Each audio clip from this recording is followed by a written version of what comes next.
Welcome into the Just Jump In live stream. Happy Friday. I hope everybody has had a good week and was looking to the weekend. If you're out there, say hi. Let me know the audio works. That's usually my first hurdle. Sometimes my only hurdle, which is good.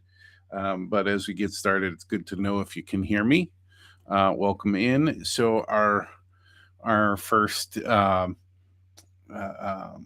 entrant into the chat was Mike. He gets the cookie, but he went to bed. So you can have the cookie tomorrow. Mom, welcome in. Gopher Girl, welcome in.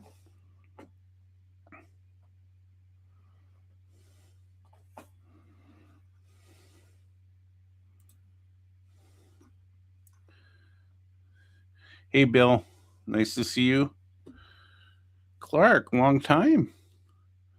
Thanks for stopping by.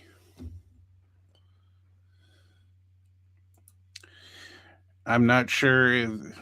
Hey, Brad, welcome. I'm not sure if all of you know Clark Kooning, but he is a longtime model railroader and master model railroader, and he was the first to look at one of my models, and he was nice enough to have a chat session with me way back, probably beginning of the pandemic time,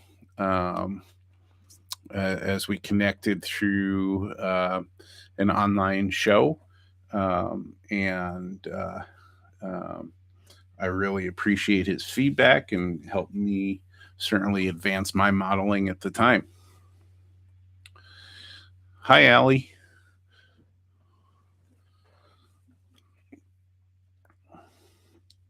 I can't believe you're still awake.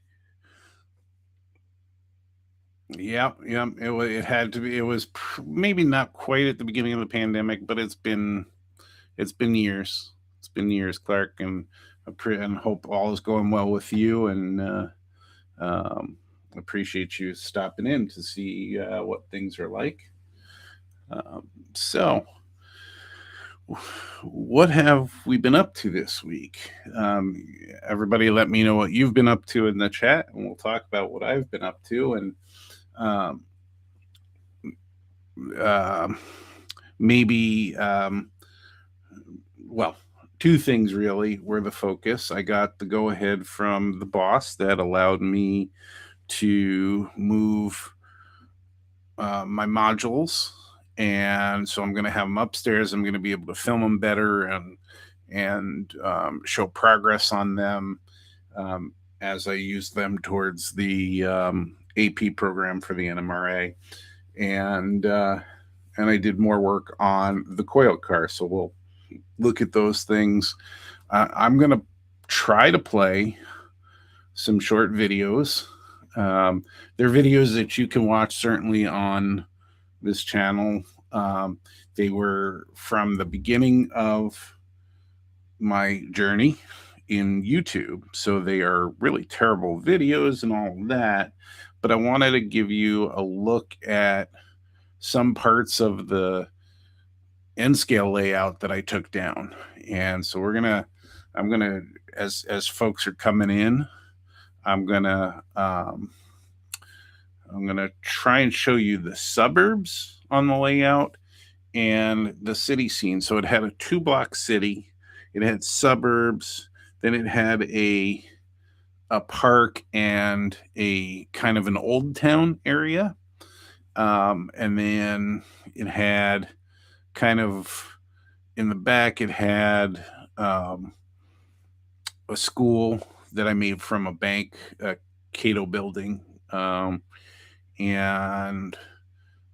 had a couple diners on there, and had an industry. I think it was a bakery at the time when I had a really terrible attempt of having a spur come off of the main track, and that went out. And then there was some just not wooded area because I had very few trees, but just nature area that had a really bad attempt at a water feature. It had all kinds of bubbles in it.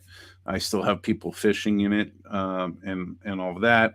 And it had two features on the far left. Hopefully, that at some point I'll be able to get some pictures. I'll show some pictures of. But it had a um, a tunnel that I learned from Mike Pfeiffer.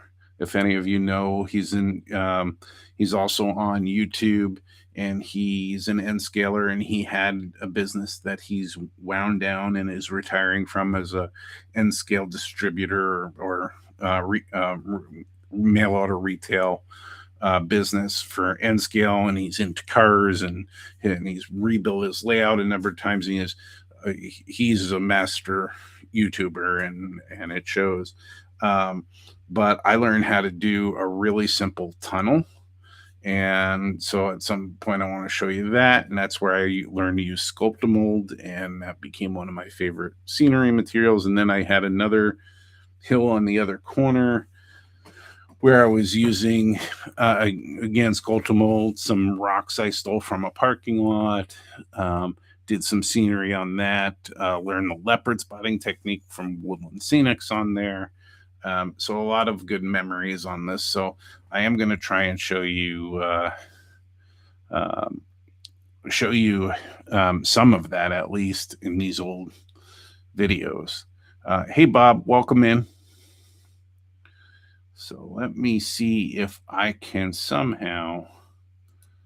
Let's see, we want to do this. Let's do the city scene first. Let me find it there. We're going to see if we can get this to come up. And then we are going to try and full screen this and get me out of there. Let's see if we can play it, and hopefully it comes through for you.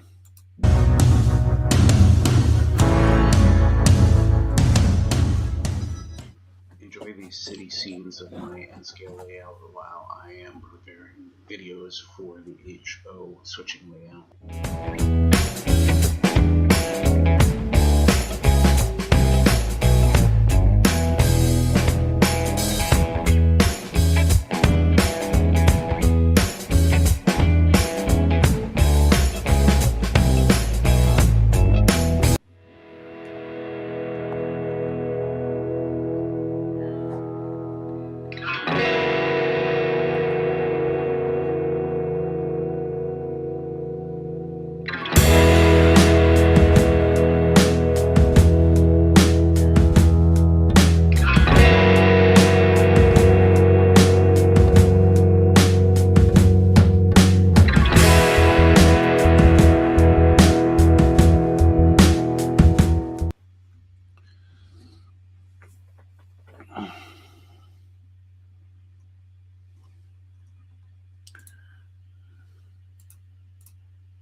Okay, so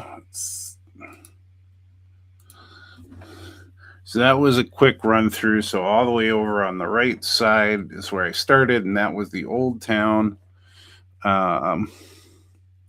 So yeah, so what that was intended for was a park dedicated to my grandfather, who was a World War II ambulance driver. I had one of the first kits I got were those three old buildings that were on the right. They were the newspaper, the fire station, and the hotel. They were a common kit together, and so I put those together, and obviously those were out of date. So I created kind of this old town with the dirt roads and everything, or a dirt area. And so then after that, I created the park because I wanted to dedicate something to my grandfather on the layout. So how long ago was that? That was probably at the start of, I could be cheeky and say, go check out the playlist of the N-scale layout, but it was I started the channel during pandemic time, so I think 2020, 2021, probably 2020. So it was earlier on. I already had the layout going and everything. Um, the my theme of just jump in that I always talk about comes from my inability to get started and actually do something. I would go to the hobby shop and I would look at the magazines and I'd come away with a magazine, not other stuff. So I think that I really got started somewhere around 2009. And I had a really small layout in our first apartment. It was a 4x4, and that didn't really get going until I got this one, which is an 80 by 30 hollow core door. And I finally, at some point, got so frustrated that I had a bag of woodland scenic scenery, and I didn't have any plans or anything. I just needed to get something down.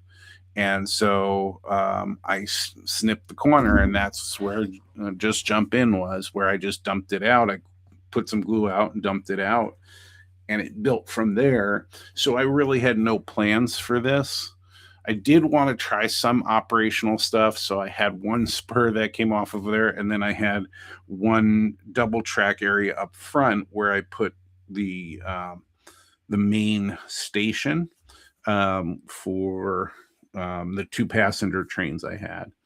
I didn't know enough about the operating of trains, so it was really, and I was kind of going, the loop was going this way, right to left, and the spur went in this way. And so I could never figure out how do I, instead of just having the traffic go the other way around and then back in, I guess. I was just too new at it, and I really didn't have a real plan. But again, everything I wanted to do, I wanted to learn as I did it. So that's how it kind of built up. Then the cityscape, the 2 block cityscape was built up from figuring out how to do roads and things like that. And I used the Woodland Scenics road system for that. I did kind of scratch build a parking lot.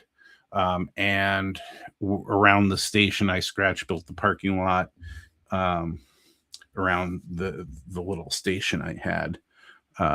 So that's how that kind of generated, and it was all because I ended up somehow, and I can't remember how, with the Santa Fe DC engine and like 3 passenger cars. It was a set.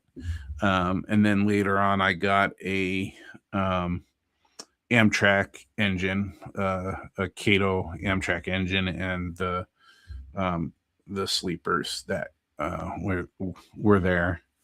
Split Rock, welcome in. Nice to have you in here. He just threw up today a video about the cleaning car that he's promoting, and with the companies he's working with. And so he gives a demonstration, a nice little demonstration of how the cleaning car works and everything. And that came out today. So check Split Rock's video out there. So what you saw there basically was the very right side where you had the Old Town. There was another water feature because I had some water feature stuff that was the second one, looked a little better. And I used the Envirotex light for those. And then, and back behind was the kind of the slum, and the school was out over there. And then, so this was all right before, and then the city came in on that. And then the suburbs are back in the back there as well. So there might be some repeated view on the city piece, but we'll take a look at that scene as well. So let's do the full screen thing. Let's try that again. Let's share the verbs.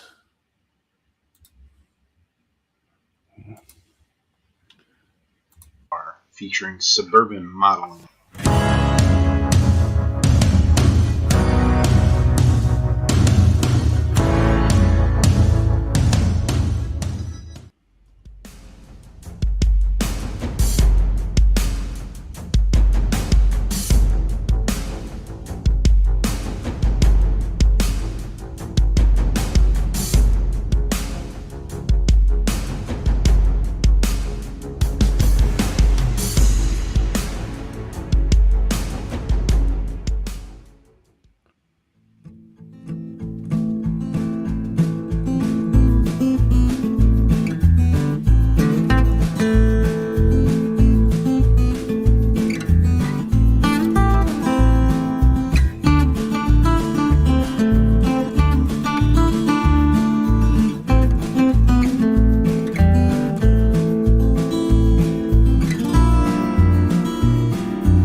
So there you go. That was the suburban area, and so just recap, since it went through some of that really quickly. So I was dedicating all of this to the important people in my life, and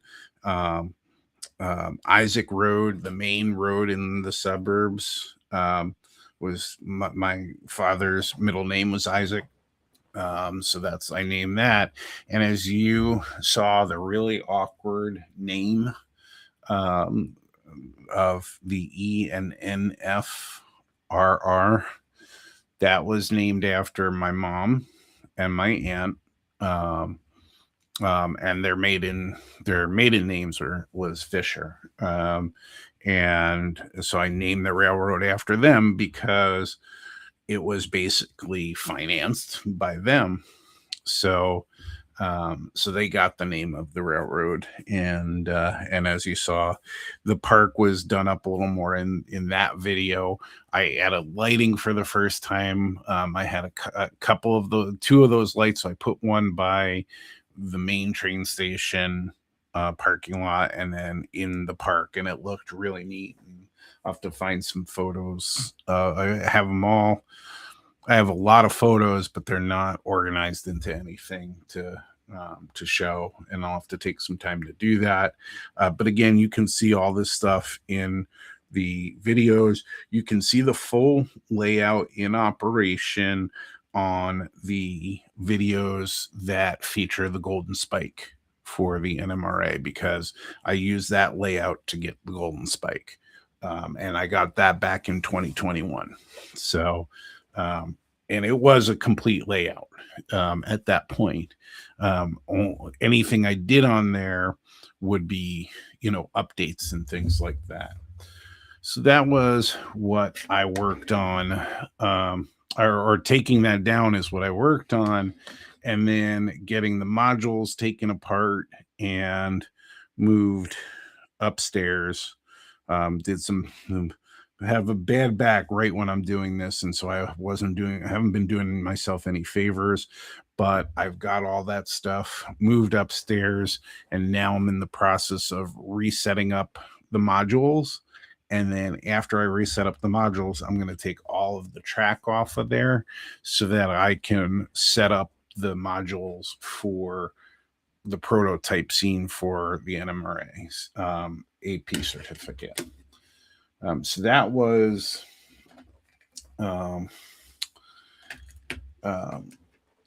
the one thing that was taking up a lot of my time.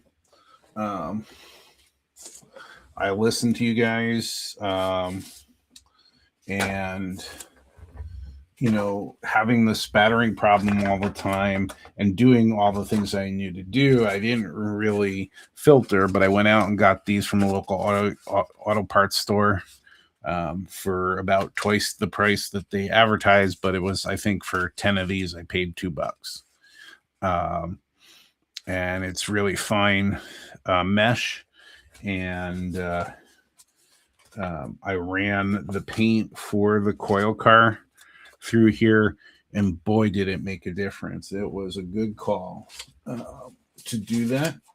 And I'm probably going to give credit to the wrong person. I thought it was Bill who mentioned it, but I apologize if it wasn't Bill and it was somebody else. But it was a great. I did all the things that I was watching on the YouTube to change how I use the trigger, to change the pressures. I have 2 pressures on my airbrush because it's one of those beauty airbrush type things that, by the way, I dropped and had to do good old, tape job on. But this has 2 speeds, approximately 15 psi and approximately 25 psi. And for almost everything, I've been thinking that I needed to use up close on stuff and small parts and things that I needed to use the 15 psi setting. But what I'm understanding from, hey Dwight, welcome in.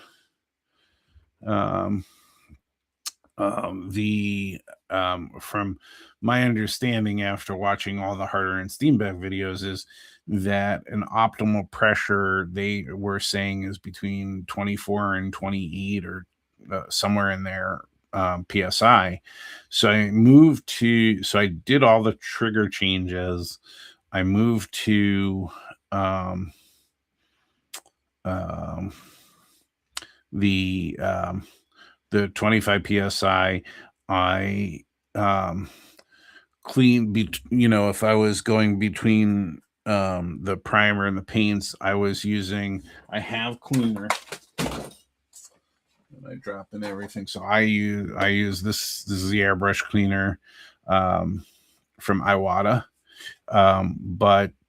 So I use that, but they recommended between flushing the airbrush with alcohol, and not the Ensign Morgan kind, Tom, but the rubbing alcohol. And so I was doing that, and that was getting rid of any of the dried paint that I couldn't see in there in the airbrush. And then the filtering got rid of it. So when I did the additional coats to the coil car, there are 1 or 2 spots that I just completely seem to have missed. But I filled in all the ones and did additional coats on there. It still comes out pretty dark for now. And like I said, I can lighten it up if I want or keep it as is because this is a color that they had. And so then it was time to move on to the decals or decals for my Canadian friends and friends from around the world. And so I was going off of pictures, and they also give their own suggested setup. of them, and you can see I've only messed up one. Um, um, I messed up that decal, but everything else has gone on, and I've done a side, and there are there are these right here.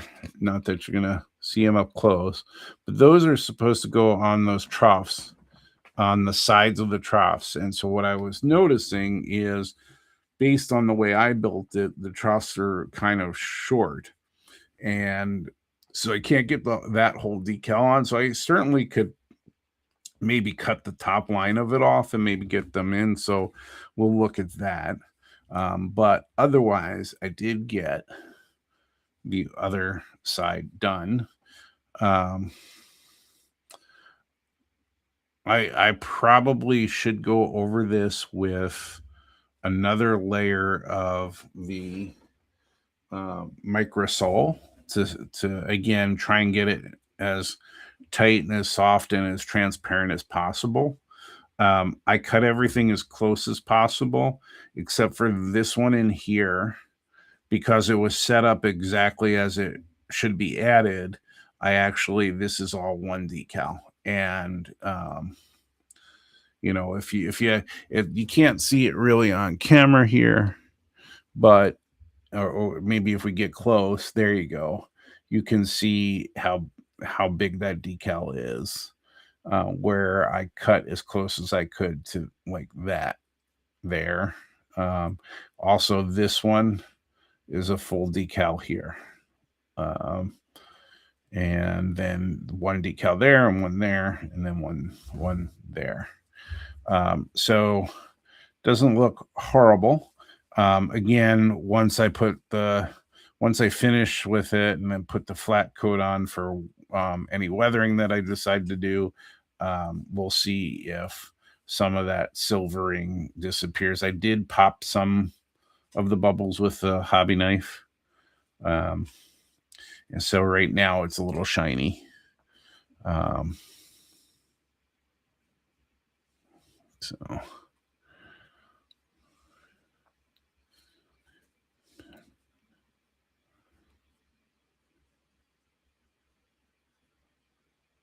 So, Bill, for those containers, were they kits? Were they styrene? Were they wood? Or scratch built?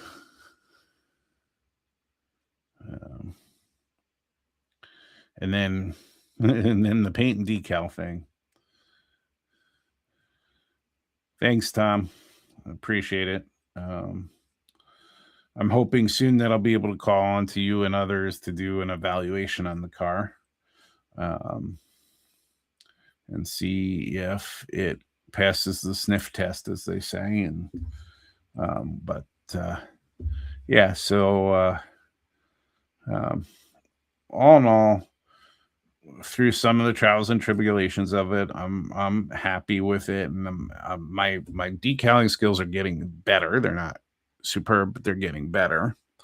So I am hoping to. I've brought this to our this gondola that I worked on and designed, 3D printed. I brought this to our division meeting, which we had this week, and talked about how it's still a work in progress. There are problems with this. When I designed it, I designed holes so I didn't have to drill when they were in here. And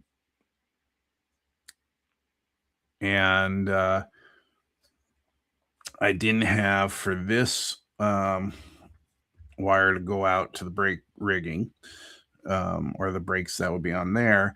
I didn't have a hole for that. So when this was just a test. So I just built and put it there, and this won't move. So I have to go design just for a couple of these, the extra holes. And then the other thing, I don't know if it's noticeable right away, but it will be when I say it. If you look at the couplers, so look at that coupler, and what do you see? You see that the bolsters are misaligned. And so this one's way forward. This one's in a preferable spot.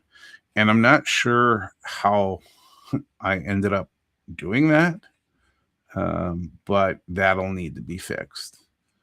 And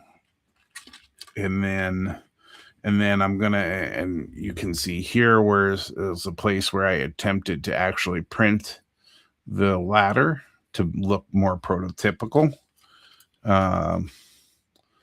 And here's one that I just added in, and I bought and added in as a detail. And at the last train show I was to, I found this for a couple bucks, and I already used the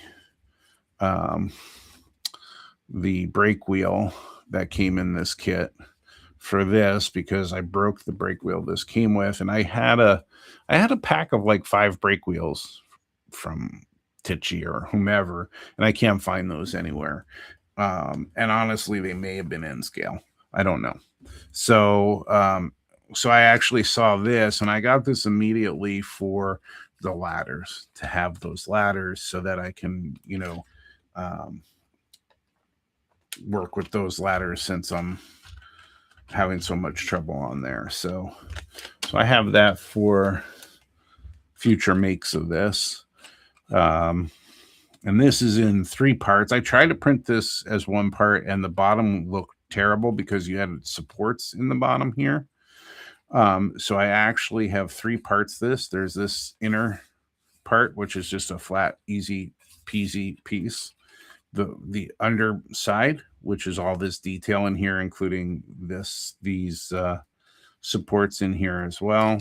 And then the sides, which are all 4 sides. And that's your print. So I want to get back to working on that as well. But that's not to say that I want to give up or do anything on the 3D printed version of this. Still want to continue to work on that. There are a lot of things that I like about this. Well, I generally like, and I think I've explained this before, I generally like the idea of using 3D printing because I can have a more precise and nicer looking car than I feel that's nicer looking than would be on a scratch built car. Because to me, cutting styrene is still a struggle. These are not styrene in here. These are 3D printed parts that I designed for this. I adopted for this.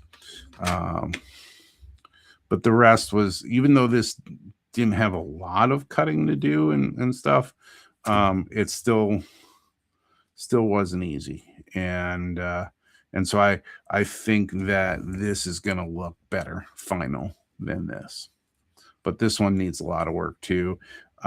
These are not exactly correctly centered, so these edges will have to be updated. And these are not, these are where they're supposed to be according to the edges, but they're actually, that's what makes these show that they're off center or off a bit.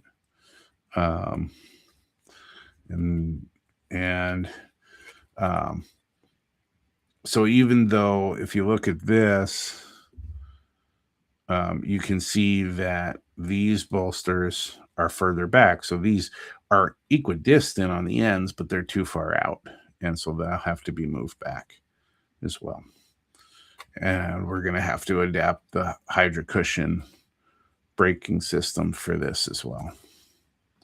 But yeah, so that's definitely what has taken up my time this week, in between watching all of the World Cup, which soccer was my sport growing up, and I love watching now that I'm not playing. So that's taken up some of my time too when glue is drying or paint is drying, and I'm not working my regular job, which takes up a good 45 hours a week or so.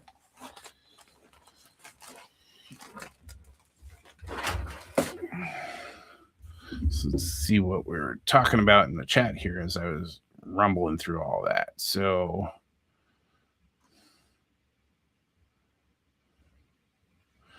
appreciate that, Bob.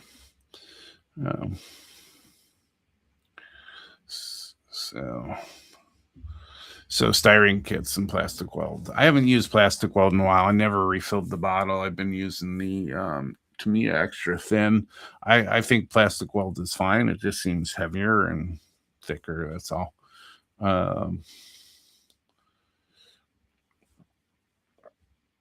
So yeah, and Bob, you did a good job on the Ice House decals. They actually look really nice. And that's kind of why I was asking you about like what paper you were using and how you were doing that. I continue to fight with my old inkjet printer and paying for ink and then trying to get some cheaper ink through refurbished or remastered or whatever they call it that are supposed to work with it. And the chip is supposed to work with the HP printer, but it'll work sometimes and then it won't. So right now the black ink is not working. The color ink's working fine, but the black is not. So I struggle with that, and it's not an expense that I don't want to shell out another $150 for a printer if I don't have to, because the printer works absolutely fine. The printer has worked for years. There's nothing wrong with it. It's just that ink is expensive, and HP has been notorious for wanting to keep it proprietary and keep charging you exorbitant prices for ink. So that's the only problem.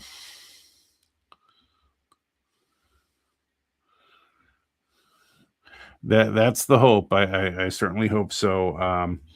One of the MMRs in the meeting actually took a close look, and he's one of our regular judges or evaluators at our conventions, and he took a look at this one, and he was really impressed with this one, and so that was nice. I didn't have this one with me because these were, I was working on the decals, and at the time of the meeting, I had just sprayed this with the gloss coat, so didn't want to bring it with. But I'm hopeful that this, I think that usually it's not hard to fill all of the categories when you do a build, and I think it's just some of your points go towards the quality of work. I think that's where I always seem to suffer when I'm evaluated, is the quality of work, because I make a mess of things and I have a lot of glue spots that always show up and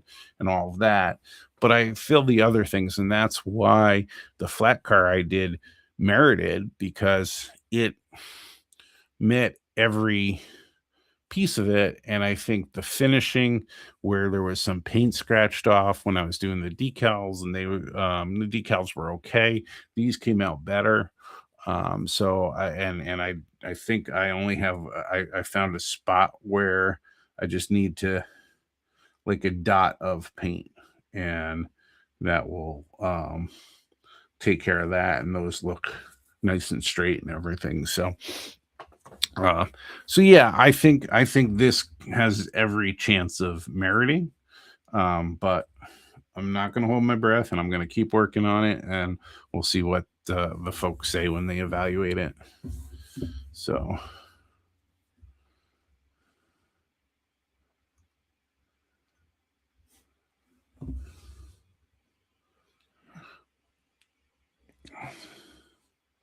I saw that too. I saw your post on that, and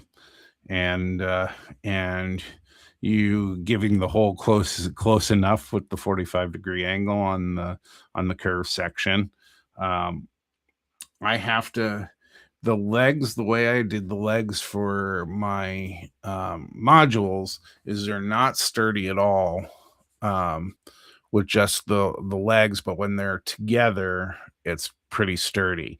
The other thing with the legs is I just have like the cross members in an X, and it actually somehow is allowing the legs to move when they're out of the modules, and that is a problem too. So I took some of the wood from the bench work for the N scale layout, and I'm putting a straight cross member to stabilize the legs. Now, it wasn't the best lumber that I used, so I know some of the legs themselves, the 2x2s, are kind of warped, and so that's going to cause an issue.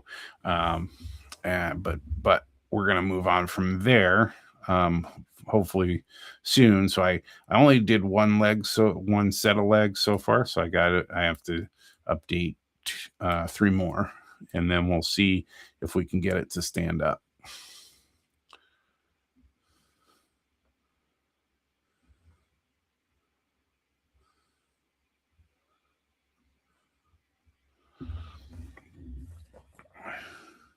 So, Bob, are you using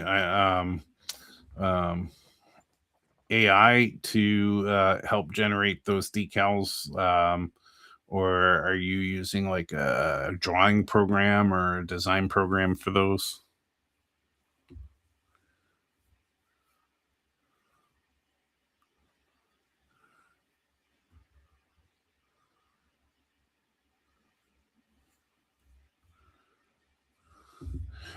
Okay, so you print them in at Kinko's. So.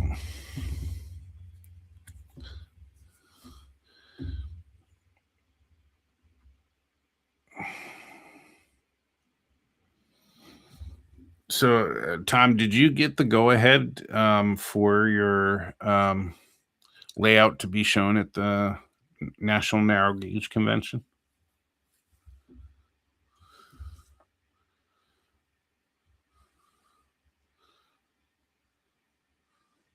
Sounds like there is a jury of folks that are pretty tough on that stuff. Oh, the other thing that I did, I don't know, maybe I updated it last week too, but I was working on, I have all those prototypes of the holders for the pan pastels. I continue to have the issue where two of them together, um, wasn't lining up correctly, and so I just got lazy about it, and I actually combined them. So it looks like this. Now, you can obviously there's a stark difference with this white and this burnt umber, but that's hard to tell that that's burnt umber. So I think I'd still want to have some kind of label on them if I, that's only if I continue to purchase them. I have so much of the powders left from the Monroe models. I don't know that I'll do that. So this isn't too bad. I am noticing, well, I should do it this way. Okay, so that's flat. So that works to stack them. And then, if I have more, I can just build together, or shave this down a little bit and just kind of connect them together or glue them together or whatever, so I don't have to keep printing a new one with more on there. But that was a interesting little project to do, but that can sit on the shelf now where I can easily get to them with my other weathering materials.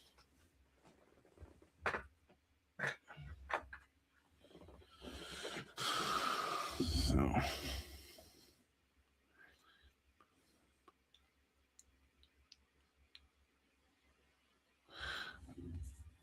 is that a commercial program? Is that a business program, Zara?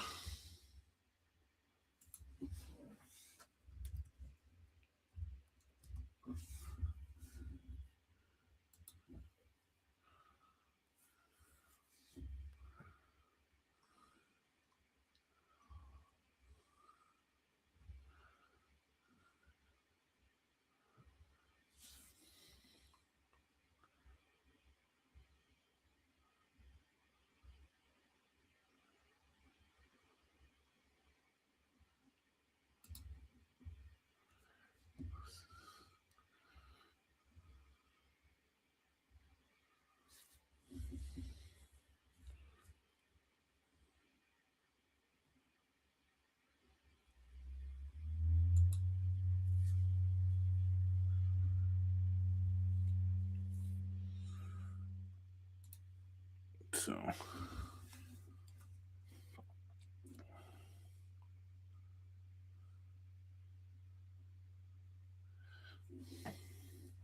I haven't invested in any programs, and a lot of people.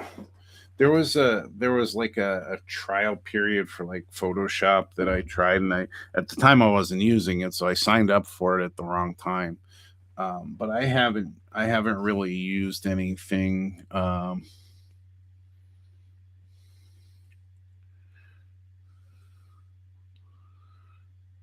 Not free. Okay. Um, so I haven't really got into that, but I wouldn't mind. I don't have. Obviously, I'm doing a prototype railroad with. Here's this one's Conrail, and it's going to be New Jersey Transit and Amtrak. So I don't have a need to. Well, technically, I have a need to create New Jersey Transit decals. Um, but because I can't get no, there are none left out, around.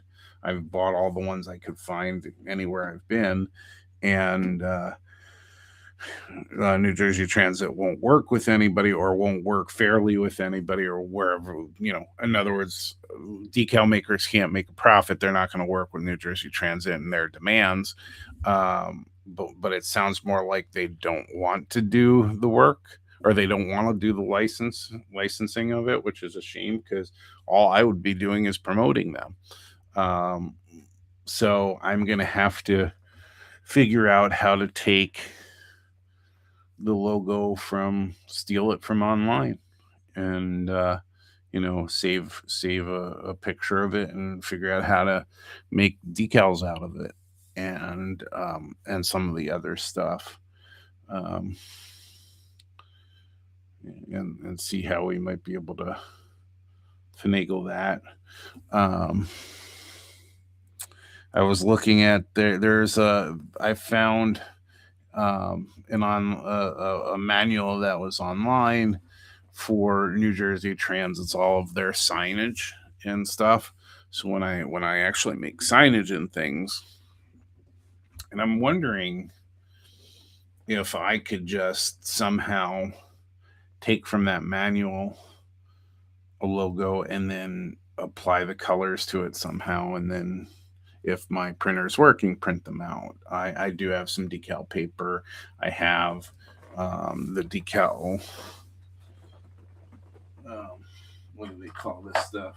Um, Liquid decal film from Microscale. It does. It helps. It helps somewhat with the old decals, but you put for an inkjet printer, you put this on over top of it. You let the inkjet dry, and you put some of this over top, and so you can use it as a base. Is what it was saying here, and I've done this once before, and then I tried to the I have to for the diner I was building.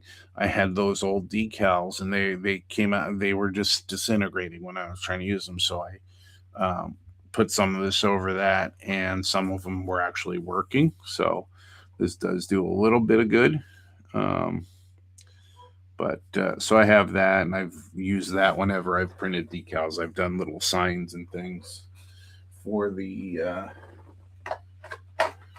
abandoned depot. I did some signs that highlighted, that were not highlighted. They were local signs the city uses in my town for proposed development, and so I put two signs on there, and I shrunk those down and print them out as decals and put them on um, on the diorama.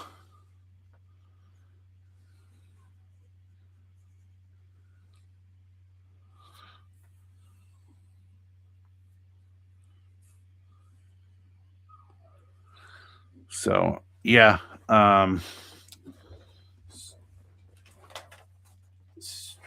so if I have trouble with, what the heck did I do with it?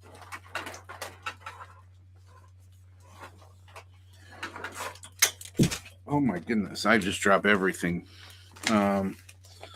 If I have, so for the, let's see, that's engines, there is rando. So here's an example of, like, I was going through these decals to get on one of the cars, and I was going through all of them, and this black stripe that goes over the windows was not the right size for it when I was doing the car, so I ended up using paint for that. But I was using these logos, and I only have one or two of these packages left, and I actually, I don't know if you can see the streaks on here, but these were not surviving well, so I used some of that decal film from Microscale on these.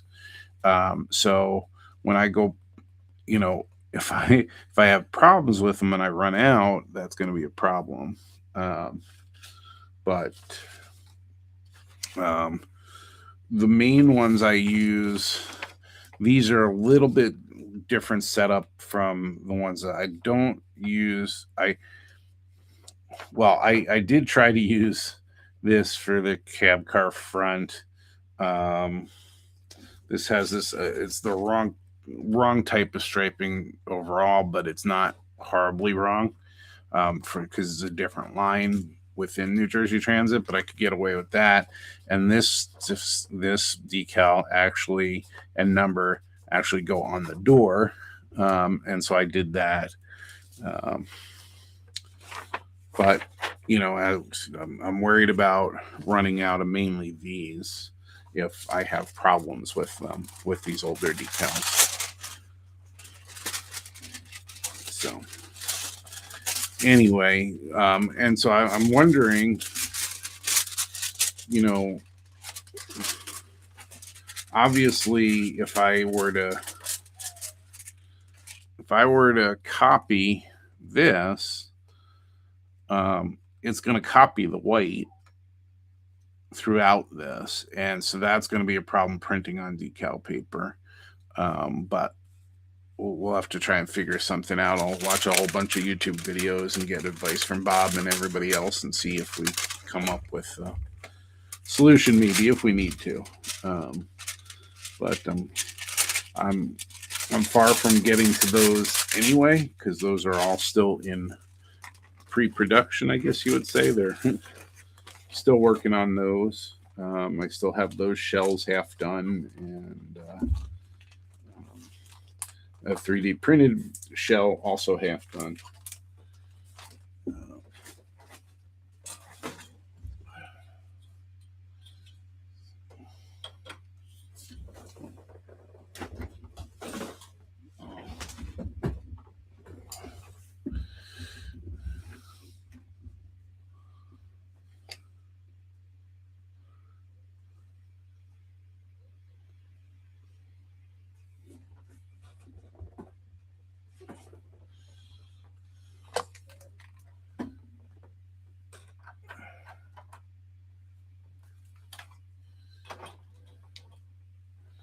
So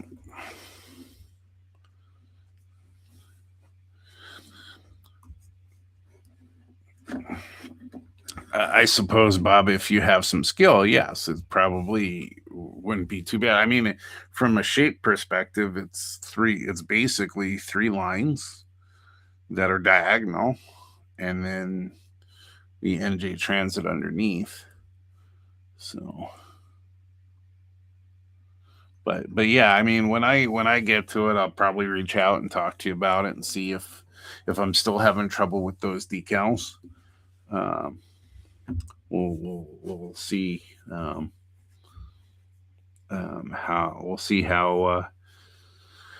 we get there. But a number of projects going at once. And as I start, I'm gonna try and get back. I have a bunch of stock video that hasn't been touched, including um, your all the hours of builds that I did your ice house. Um, is still is unproduced. I'm having trouble motivating myself to get back to doing videos. Um, but if I want to supplement my income in any way, I'm going to need a little bit of help, even though it's pennies, from the YouTube. And so I'm going to have to continue to. I need more watch hours, and obviously, I still need about 175 subscribers to get to the 1,000 mark. Even with the 500, I don't have any of those benefits yet because I don't have the watch hours. And so, if I'm gonna get there, I'm gonna need to produce more videos. I just haven't produced any because I've been doing the live stream and doing updates in the live stream. But I got plenty more that I need to um, get um, get that I could produce and put out. I put some special ones out. I put a couple out that coincided with the articles that I wrote for the Fusey. The the Fusey that's coming out in July will have two articles. It'll have uh, a primer article and then a basically one of my rants, I guess. Not It's not designed as a rant, but it's kind of a rant. And so those will be coming out in July pretty quickly. I talked to the editor on Wednesday at our meeting, and he's got everything set and ready to go, basically. So, yeah, Bob. Hey, James, welcome in. Um, Bob, I'm actually enjoying. I Even though I wanted to focus on the 3D print, um, I'm happy that I've pushed myself to get through the styrene built one. Um, I'm very happy with it. I'm just very critical of my own work, and so if it sounds that way, that's not the truth. I'm really happy with this, and um, I'm not one to boast, but I think it has enough. As long as the finishing comes out decent, I think it has enough to merit, and that's the goal. And um, but so we'll have to see when we get there, but hopefully we'll get there soon. So.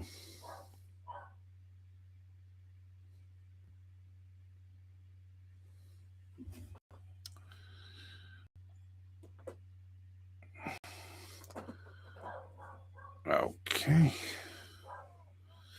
So that was weird. What in the heck is going on? Why is it doing that? Let's see what's going on. Everything else is working. This is supposed to be on. We're going to change it over to the webcam. Oh, lovely, lovely technology.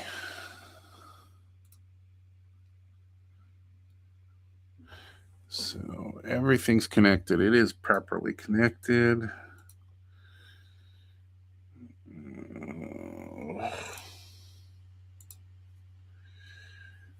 Yay for technology. So, why won't you enable?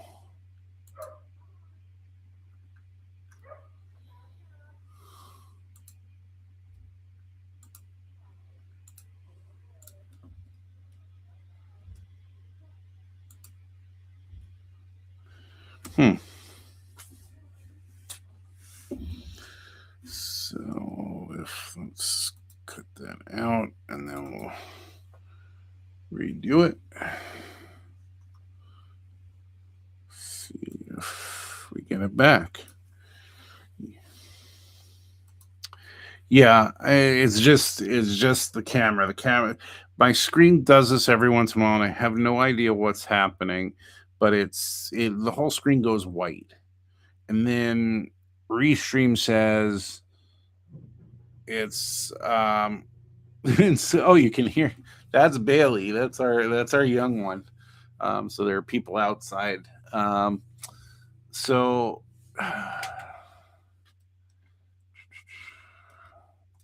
um, I don't know how to reset the camera with them, but it um, but it does this once in a while. One of the freaky things, and it let's see if we can get this to see if we can get it back. Okay, there we go. So I have to remember there you can't do it on the screen here. You have to go into settings to reset it, and you just kind of you pick another camera and then you pick that one, and it comes back in.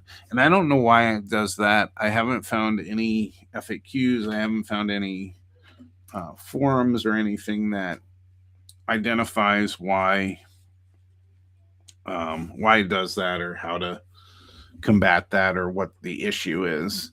I didn't see anything pop up from the computer. There were no issues that popped up from the actual Wi-Fi camera program. So not really sure. So it's once in a while. It's worth a shot. It's been more stable. So StreamYard, unfortunately, was super stable. It was really good.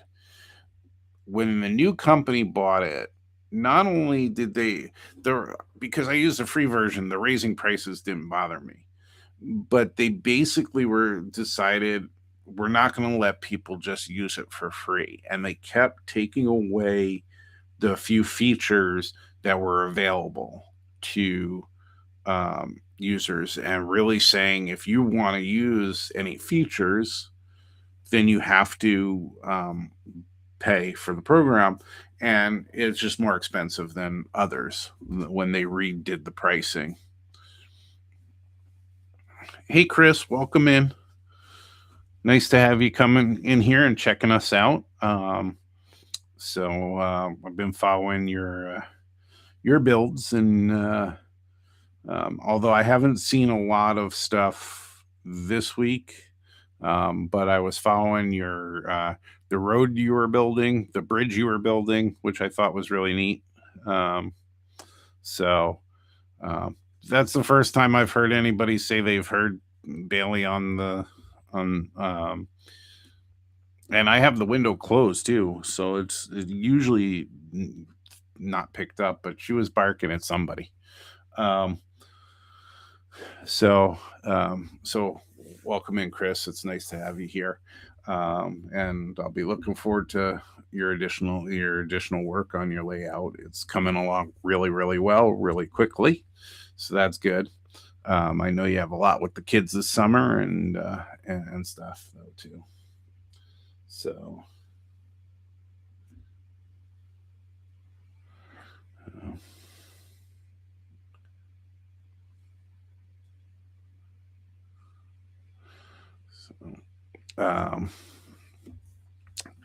yeah, and I've got to look up the hat again for on one of my stores. I don't even promote them, and I don't, they're just expensive, and I hopefully I can get you more value out of the content I give you, and then if that's something you want to purchase on your own, over that's great. But I have what are they used to be called? Teespring. They're now Spring Store, and I have a store in Redbubble. And I have those hats that James wears and stuff as well. And so I should get me one of those so that we can start a club. So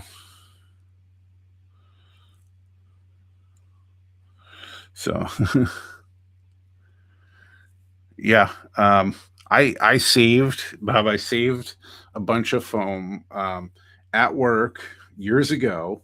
Um, there were a bunch of new mice that were being distributed to workers, and they had these boxes. They were in these boxes, these individual mice in these boxes. I thought it was overkill with the egg crate foam in them. They were probably as big as this paper towel or whatever, and they were in these boxes, and I'm like, nobody's using them. I'm gonna steal them all because I was thinking that I was gonna build this box where I could sit at this table and build this box with the foam on there and be doing audio and stuff, and that never happened. And I actually use all that foam now in a like a Rubbermaid type um, three three drawer thing where I put all my rolling stock that's not on layout, and it's all not on the layout now. Um, so it got good use anyway. But I just remember going home with a couple bags of this foam. So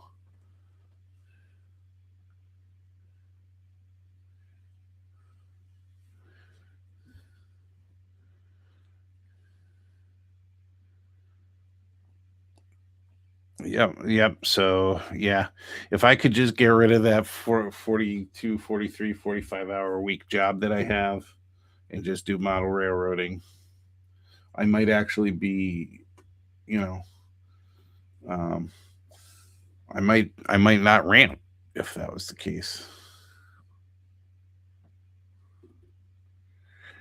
Re- repurpose, yes. I just threw out a bunch of foam stuff and odd stuff. We just don't have in our townhome. We don't have any room, and so I'm not one of those model railroaders that can save everything they see and say I can use this for something. And on some things I have been. Um, oh, I don't have them up here, but where are they? They're in the other room. Um, but I found they must have fallen. But my favorite, I use, amongst other things, I use the Pringles containers for tops for glue and paint. Um, and I used to use the Ben and Jerry's makes dog ice cream, which is really just ice cream. Like they can't have chocolate and things like that, and some other specific ingredients. Excuse me. But they used to have these black plastic tops on their little containers. They were smaller than this, but they worked perfectly. And they were a hard enough plastic that glue, even these, if like super glue is left on them or CA is left on them, they kind of burn and you can't just chip it off and reuse it. The black ones you could, so whatever plastic that was great. And I thought I ran out. I had thousands of them, or hundreds anyway. I found a whole bunch back behind the modules that have fallen. And so I have a bunch of those in the other room that I have to bring in here to the workbench, so that I have stuff that I can throw glue onto and paint onto when I'm doing those things. So I really like Canva. I do all of my thumbnails in Canva. I've done a whole bunch of other things. I did the thank yous in Canva. Um, I really like the program, and it has a lot that you can do that's not paid. It obviously has a lot more you can do paid, like anything else. Um, and yep. So like you say, Bob, the free version is great for thumbnails. Um, and there are more options, and also there are more design options, which is nice when if you're paid. There's more functionality, although I don't even scratch the surface of the free functionality on Canva. So I don't necessarily justify paying for Canva, except for, maybe some of the, I think there's some work on photos that you can do with the paid version of Canva, and some of the other neat tools that can enhance some of the stuff that you make on there are the under the paid version of Canva. Um, but and then of course, there's more fonts, there's more pictures, there's more this, and there's more that when it comes to um, when it comes to um, the paid version. I've used this on StreamYard countdown clocks that I created on Canva. Um, I created some cards that I printed out for some displays when I did our modelers meet, which is like which is an RPM. Um, I I used that for my secondary logo. I couldn't get the background off because it's a smaller logo. I used Canva to do that, and a number of other projects. But I've done, I've done the some of the intro screens on here, and some of the I'll be back screens and things that I've used.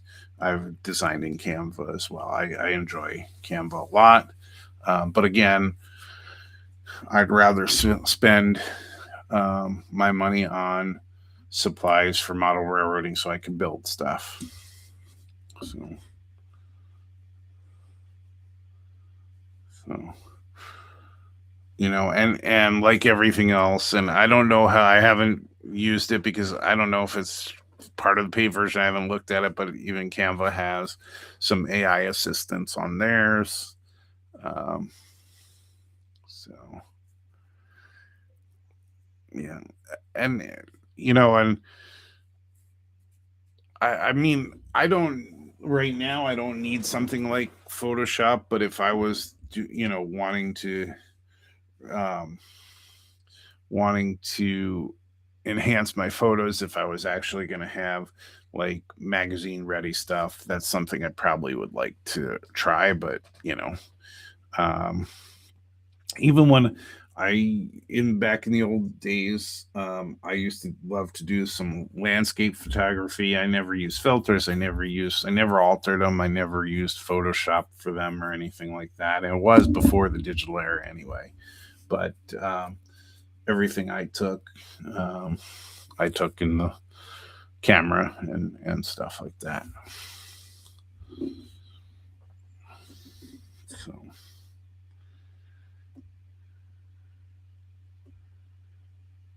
yeah. So um, I think at this point I've been on for a little over an hour, and we've been talking about updates to all the stuff we're working on. I'm going to an event tomorrow. There was a gentleman who did a clinic last year at our modelers meet when I was trying to figure out how I was going to do the bridge part of the where the station is in New Brunswick, um, New Jersey, and I thought about using molds, and that always freaked me out to use molds, and they're expensive, and this and that. And I was coming up with every excuse, and then he showed in the clinic how he did a famous bridge out here in Minnesota called the Stone Arch Bridge, and he went through the steps in a clinic, and as I was trying to push myself to get moving on that and trying it out, I was trying to seek him out, and he didn't have a um, social media presence. And then I found out through others that he actually had passed away, and so that kind of sucked. But I did end up, as we've gone through the mold making process, I've showed you that. Um, However, I really want to go see the Stone Arch Bridge live. I saw the pictures he had of it. So he has a lot of friends in the Twin Cities area who are model railroaders who operate on his layout and are very, help him build the layout and all of those things. And the layout's got to come down, and his widow asked his friends to take care of it. And so they're going to do a last operating session and open house. And they'll sell off what they can and do the running session and everything. And so I want to go see this Stone Arch Bridge. I want to see what it looks like on there in person. And so that's what I'm going to be going to do tomorrow. And also, our local hobby shop is moving, and they've put some things on a pretty good sale. So I'll have to see if I can try and check them out before their move. So I might check them out this weekend as well. But for everybody else, I hope that you have a fun model railroading weekend, or if you're, like the outdoors during the summer, go do something outdoors and enjoy your time. And, as I always say, just jump in. Have a good night, everybody.